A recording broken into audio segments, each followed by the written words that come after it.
Hello, welcome to or back to my channel. My name is Stevie, this is Stevie Reads, and we are officially in episode 4 of series knockout. Like every reader, I am in the middle of so many different series, so being able to do this kind of video every once in a while just keeps me accountable. I want to be up to date, or at least continuing in series that I've already started, and we're reading 4 books for episode 4 because 2 of them are so little and I know you can see them in the thumbnail, but I'm going to introduce them to you in the order that I plan to read all of these. So this first series is too heavy to hold. Now that there are 8 volumes, it is too much, but Lore Olympus is one of my favorite graphic novel series of all time. It is a Hades and Persephone retelling, but we also get to see so many of the other gods and goddesses, and I have so much fun every time I pick one of these up. The 8th volume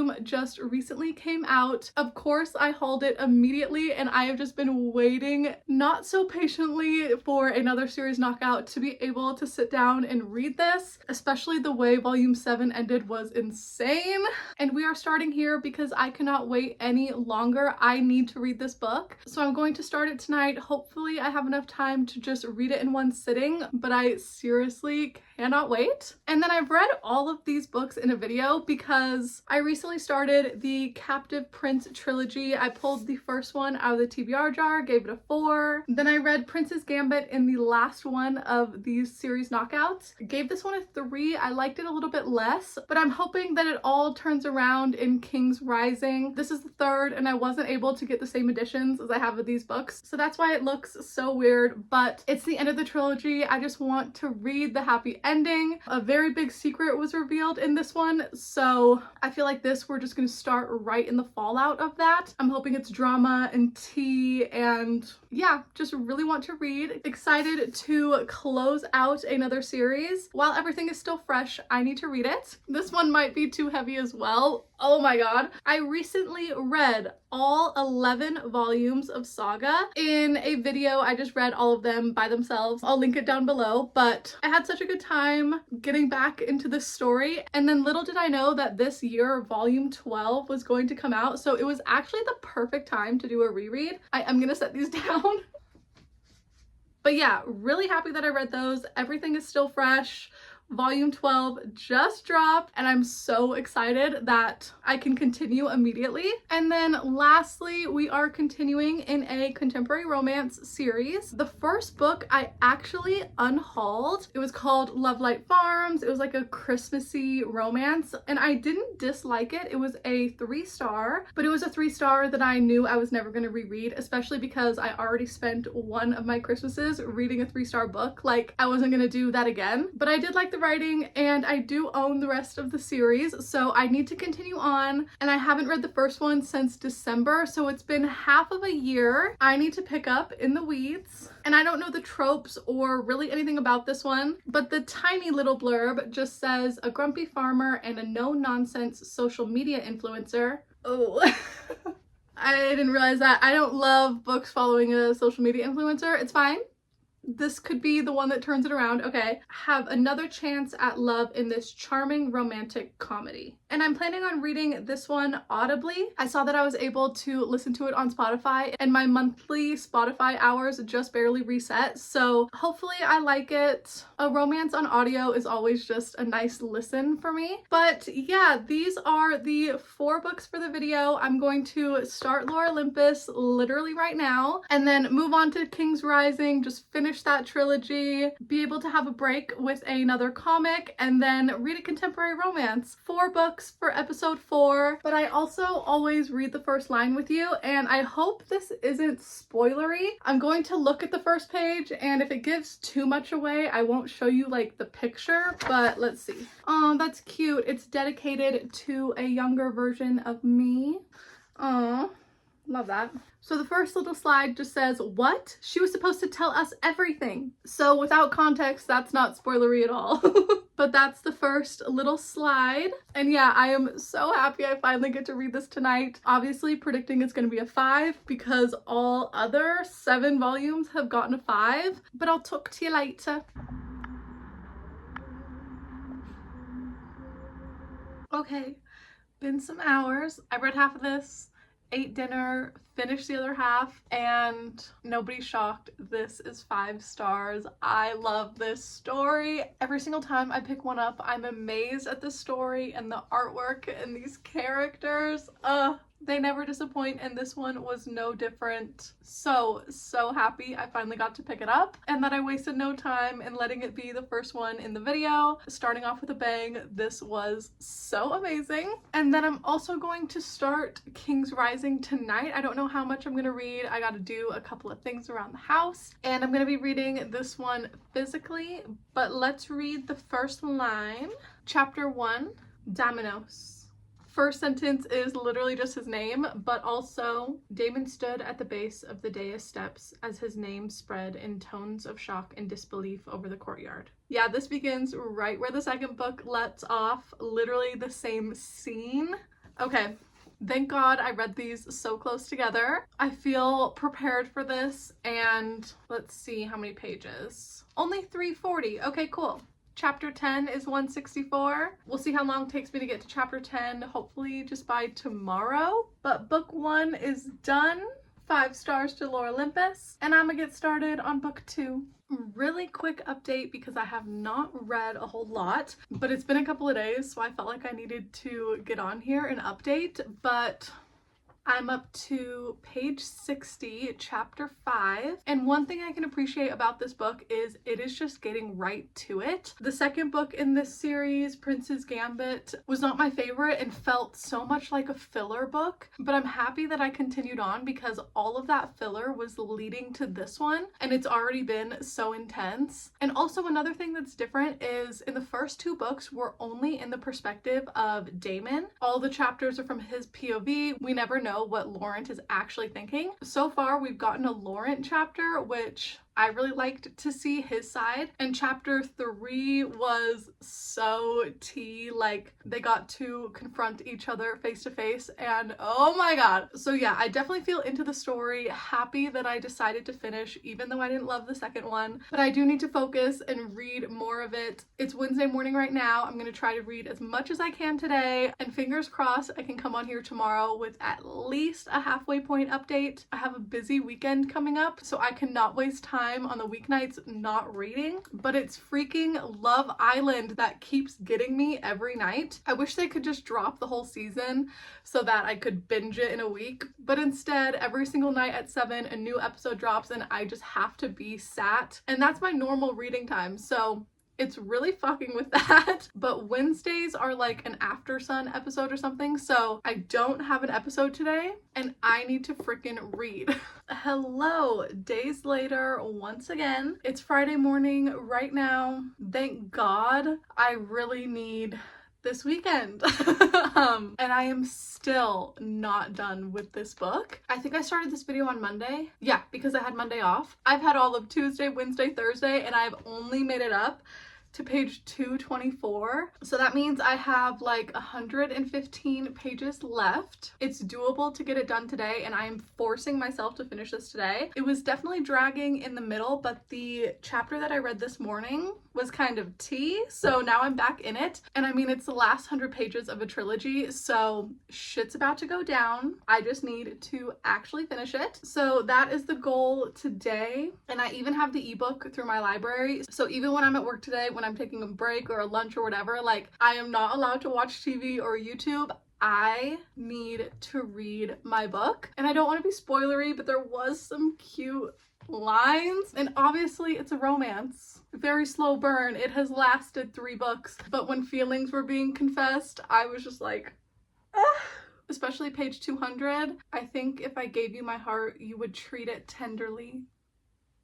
But anywho, can't really tell you about the actual plot that's happening, but the romance is definitely progressing, so happy about that. I think that is going to get me through the last 100 pages. So really want to read this today, and then we will jump into Saga Volume 12, and I only read those 11 volumes like 2 or 3 months ago. But the really nice thing about having a booktube channel and like recording your reading is the fact that I'm gonna rewatch that video, refresh myself on my feelings of all the volumes, and then be able to dive into this one. But anyway, that's the plan. Gonna head out to work, but it is Friday. What a scene. It is really early on Saturday morning. I know that my hair is a grease ball and I am rocking a Brittany Broski muumuu. But Jordan had to go to work this morning, so he woke me up at our normal time, like 6 a.m. and I got up and finished King's Rising.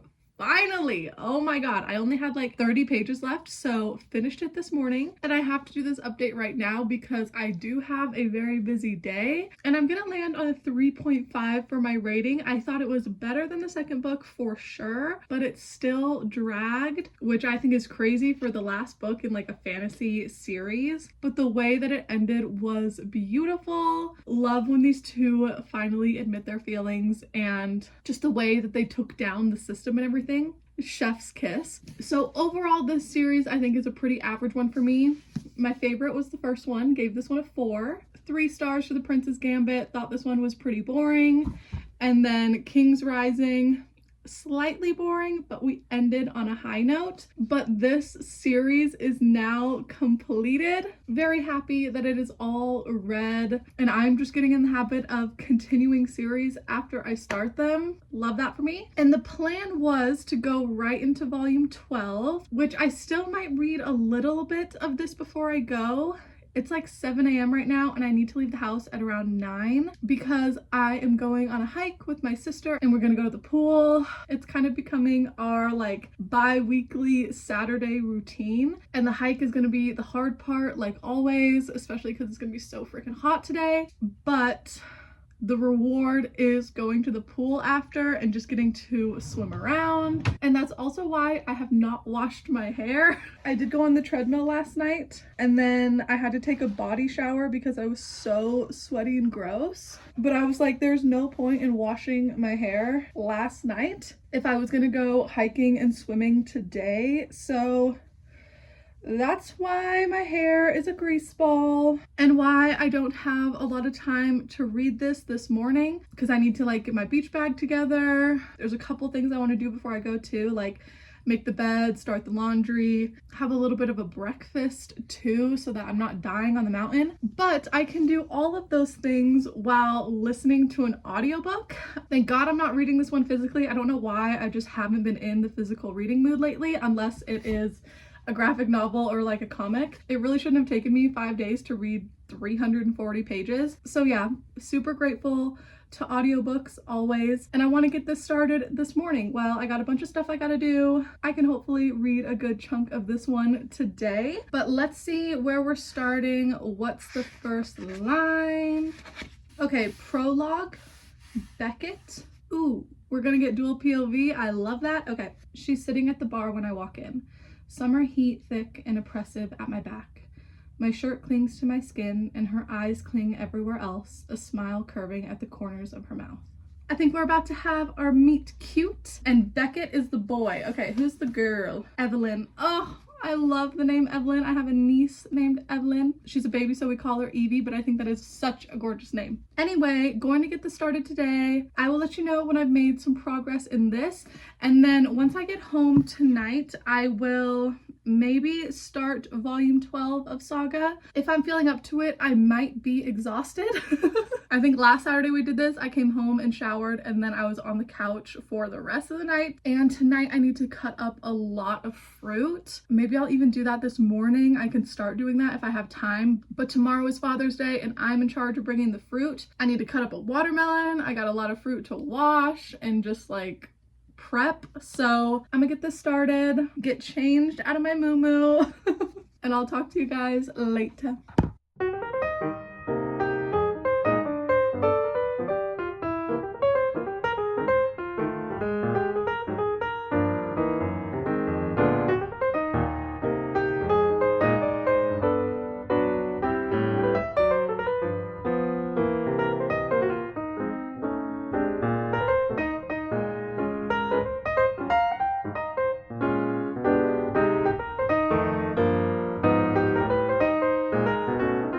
The pool was so fun, but my hair is a rat's nest. This is gonna need a lot of conditioner.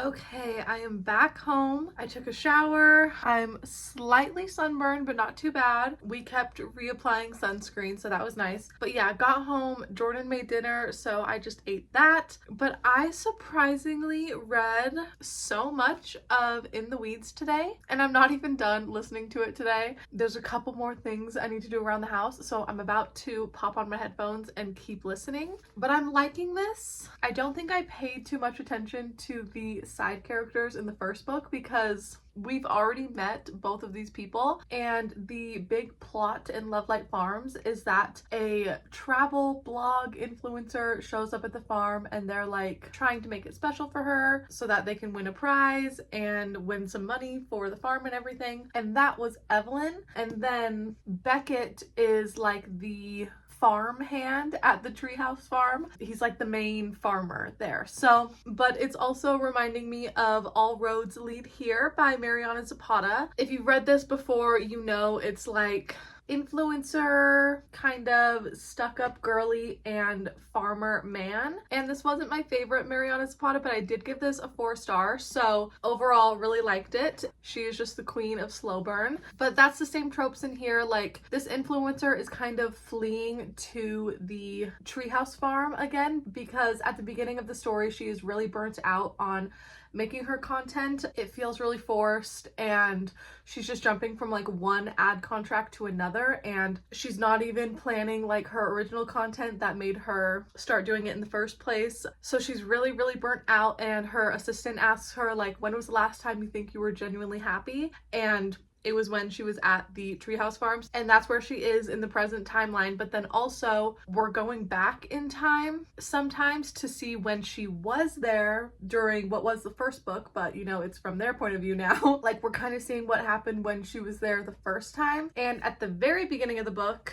they hook up before any of this happens. They like meet at a bar and hook up, which is not my favorite trope. I don't love when like the couple hooks up the first chapter and then separates for X amount of time and then comes back together and, you know, the lust is still there and everything. But yeah, anyway, that's what's going on. I'm enjoying it. It is a very quick read. I was just reading this morning while I was like washing and cutting the fruit and driving and everything. So almost halfway there. I think I'll definitely get over halfway tonight and hopefully finish it tomorrow. And if I have time, once I do my last little things around the house, hopefully I can read this tonight too. So 12th volume in a series. We're gonna read the first line, but it's probably not gonna make a whole lot of sense unless you've also read all of them. Chapter 67. And now the moment you've been waiting for. And it is a like toad creature. He kind of looks like a thumb.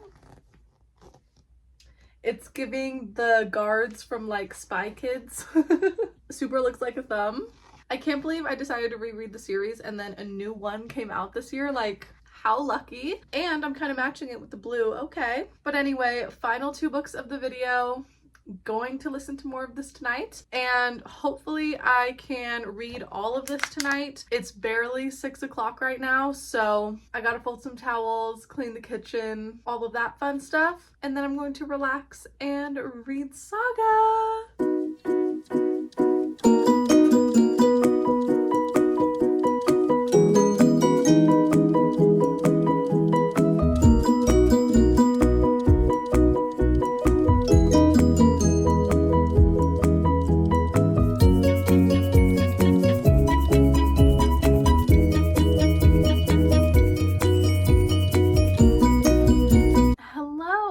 Next day, it is Sunday afternoon, Father's Day, and we just got back from brunch and playing kickball with my family. It was so much fun. Seriously, can't remember the last time I played kickball, but hilarious to play it with a bunch of little kids. And last night I did listen to a couple more chapters of In the Weeds. So now I'm up to chapter 13. I think it was literally 2 chapters that I read, so don't really have any more of an opinion on this one quite yet, but I did just check how long I had left of the audiobook and it said 4 hours and 47 minutes, and I think I have it at 2.5, so That's probably just a little more than 2 hours, which I think I'll be able to do tonight, but I'm also not putting pressure on myself. I don't have to finish this tonight. And there's also going to be a new episode of Love Island that I am really looking forward to. So yeah, we'll see if this happens. But I did just barely finish Saga Volume 12, and I am so happy that I reread the series a couple of months ago and even rewatched my video before I read this, because there are so many characters. But I do feel like this one really focused on like the kids and their story. Hazel is the narrator, but she has always felt like a side character to Marco and Elena, you know, her parents, but now her and her brother are more center stage, and I'm just really enjoying the series as a whole, and I did end up giving it a 4-star. So yeah, just really enjoyed my time. So happy that a new volume came out this year, and like always it said at the end to be continued, so I don't know when volume 13 is going to come out, probably a couple of years, which at that point I'm going to have forgotten everything anyway. So just the life of being a reader, reading series that are not fully completed yet. But anyway, book 3 of the video done, a 4-star, and I'm gonna be reading more of In the Weeds tonight. It's kind of matching my shirt a little bit. Cute vibes. But yeah, that's all my updates. Talk to you later. Yeah, so it just really makes me not want to. Not want to, but it just makes me like, yeah, it's like, hello, good morning. My hair is insane. I need to add some dry shampoo, but it is so early on Monday morning. It is not even 7 a.m. yet, but I did a clip last night to show that I was so close to finishing In the Weeds, and then the new Love Island episode dropped and I immediately watched that, which last night's episode was so drama. Oh my god, I was laughing the entire time. But anyway, I finished this book this morning over the last 20 minutes. I think I literally had 40 minutes left for the audiobook last night, so I just barely put on my headphones while I made the bed and got dressed. And this book was so cute. I definitely think the audiobook was the way to go, at least for me, over the last couple of days. Like, just getting to listen to this couple fall in love. They really felt like they were made for each other. It was so sweet and precious. So yeah, overall just loved the listening experience. It wasn't a new favorite, but a very solid 4 stars. And it also made me excited to continue in the series as well. I own the next 2 books, so now I really need to get to those, and I just needed this one to be a winner, and it was. So I didn't end up minding that the main character was like a social media influencer, because for basically the entire story she's trying to like run away from that because mentally she just needs a break. So this story is really about her like finding her happy again and getting back to making the kind of content that she wants to. Basically listened to it in 2 days, a little bit this morning, but it just felt like such a quick read, such an easy listen. And these two were just the absolute cutest, sweetest, like, oh, you just want them to get together so bad because you're like, you guys are obsessed with each other. But over the course of the last week, I continued in 4 series. 5 stars to Olympus, like always. I saw that there's another volume coming out in October, so I cannot freaking wait. I honestly don't know how I hauled this book and let it sit on my shelf for so long. Like, as soon as I started this video, I just needed to read it. Read Olympus if you haven't. 3.5 to King's Rising. Took a little longer than I would have wanted, but I'm happy with the conclusion of the story. These boys were just so messy to get there. And then 4 stars to both our final 2 reads. Saga, as always, keeps me interested in wanting more, and In the Weeds re-sparked my interest in this series, so very happy I finally continued. But I'm very happy with how much I was able to get read, and if you made it all the way to the end, thank you so much for watching. All my socials are linked down below like always, and I'll see you guys next week for another one very soon. Bye!